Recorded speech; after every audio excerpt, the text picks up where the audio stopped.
بسم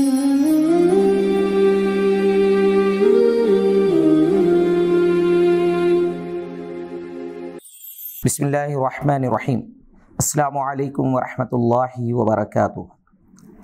الحمد للہ رب العالمین والصلاة والسلام علی سید الانبیاء والمرسلین وعلی آلہ وصحبہ اجمعین، اما بعد۔ معزز ناظرین کرام، آپ دیکھ رہے ہیں گواہ ٹی وی کا رمضان اسپیشل۔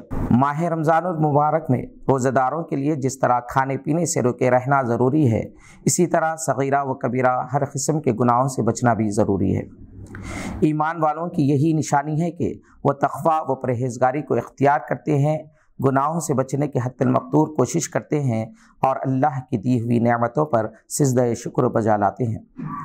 مسلمان روزہ دار کے لیے ضروری ہے کہ وہ جھوٹ، غیبت، چغلخوری جیسے گناہوں سے بچے، کیونکہ عام حالت میں بھی ان گناہوں سے بچنے کا حکم دیا گیا ہے۔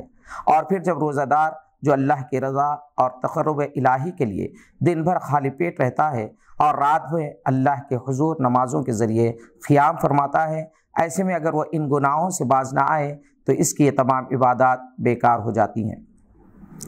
نبی کریم صلی اللہ علیہ وسلم نے ارشاد فرمایا، جس نے جھوٹ بولنا اور اس پر عمل کرنا نہیں چھوڑا، اگر روزے کی حالت میں ہو، کھانا پینا ترک کر دیا ہو، تو اللہ تعالیٰ کے نزدیک اس کی کوئی قدر نہیں۔ گناہ کبیرہ کے کرنے سے انسان کے اندر قلبی و ذہنی سکون ختم ہو جاتا ہے اور اس کے نتیجے میں گھبراہٹ، بے چینی اور بے ثباتی کی کیفیت پیدا ہو جاتی ہے۔ یہیں سے ان بیماریوں کا آغاز ہوتا ہے، یعنی بلڈ پریشر اور شوگر کا آغاز یا پھر اس میں اضافہ۔ اللہ رب العزت اپنے کلام مقدس میں فرمایا، ارشاد باری تعالیٰ ہے، لعنت اللہ علی الکاذبین، جھوٹوں پر اللہ کی لعنت ہے۔ اللہ اکبر۔ اللہ تعالیٰ ہمیں جھوٹ، غیبت اور چغلخوری سے محفوظ فرمائے۔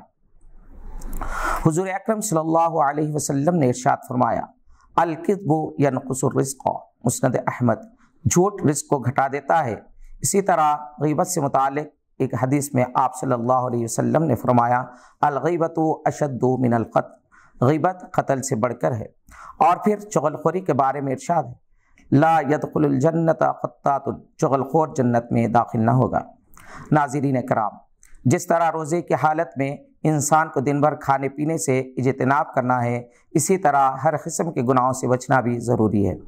ماہ رمضان المبارک میں انسان کی ذہنی، قلبی، جسمانی اور روحی تربیت ہوتی ہے۔ اس میں سوچنے، سمجھنے اور غور و فکر کرنے کی صلاحیتیں پیدا ہوتی ہے، کیونکہ انسان سحری اور افطار کے درمیان جس طرح بھوک و پیاس کو برداشت کرتے ہوئے صبر کرتا ہے، اور جب بھوک کی حالت میں یہی مرغن اور لذیذ غذائیں دیکھتا ہے تو اسے غربا و مساکین کی یاد آنے لگتی ہے، اور اللہ کی دی ہوئی نعمتوں میں ان محتاجوں مسکینوں کو دینے کا خیال پیدا ہوتا ہے۔ اسی طرح مومن بندے کو گناہوں سے بچنے پر ایسی ہی خوشی محسوس ہوتی ہے اور مزید اعمال صالحہ کرنے کی طرف مائل ہوتا ہے۔ بحالت روزہ جس طرح بہترین سے بہترین مرغن غذائیں روزہ دار کے سامنے رکھ دی جائیں تو اس کا کوئی اثر نہیں ہوتا، اسی طرح موجودہ دور میں گناہوں کے ہر قسم کے آلات انسان کے سامنے پیش کیے جائیں تو اس سے بھی ایک روزہ دار بآسانی باز رہ سکتا ہے۔ اللہ تعالیٰ نے کتاب مبین میں فرمایا، فاعوذ باللہ من الشیطان الرجیم، بسم اللہ الرحمن الرحیم، رب اوزعنی ان اشکر نعمتک التی انعمت علی وعلی والدی وان اعمل صالحا ترضاہ وادخلنی برحمتک فی عبادک الصالحین۔ سورہ نمل۔ اے میرے رب، تو مجھ کو توفیق دے کہ میں تیری ان نعمتوں کا شکر ادا کروں جو تو نے مجھ پر اور میرے والدین پر کیا ہے، اور اس بات کی طرف میں نیک عمل کروں جس سے تو خوش ہو جائے، اور داخل فرما مجھ کو اپنی رحمت سے اپنے نیک بندوں میں۔ واضح رہے کہ جب انسان کا معدہ بھرا ہوا ہو تو اس کا ذہن اور جسم سستی اور آرام کا شکار ہو جاتا ہے، اور اس کی سوچنے سمجھنے کی صلاحیتیں مان پڑ جاتی ہیں۔ روزہ رکھنے سے جہاں جسمانی فوائد ہیں، وہیں بے شمار روحانی فائدے بھی ہیں۔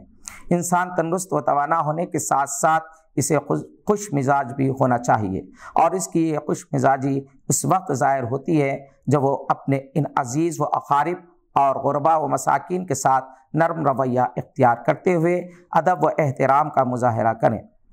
حضور اکرم صلی اللہ علیہ وسلم اور صحابہ کرام رضوانُاللہ تعالی علیہم اجمعین نے اپنے بہترین حسن اخلاق سے ہی اسلام کو دنیا کے کونے کونے میں پھیلایا۔ اور ہم مسلمان روزہ داروں کے لیے ضروری ہے کہ موجودہ حالات میں رمضان المبارک کے دوران بھی دشمنان اسلام کے سازشوں سے بچتے ہوئے اسلام کے پیغام کو حسن اخلاق و بہترین کردار کے ساتھ پیش کریں۔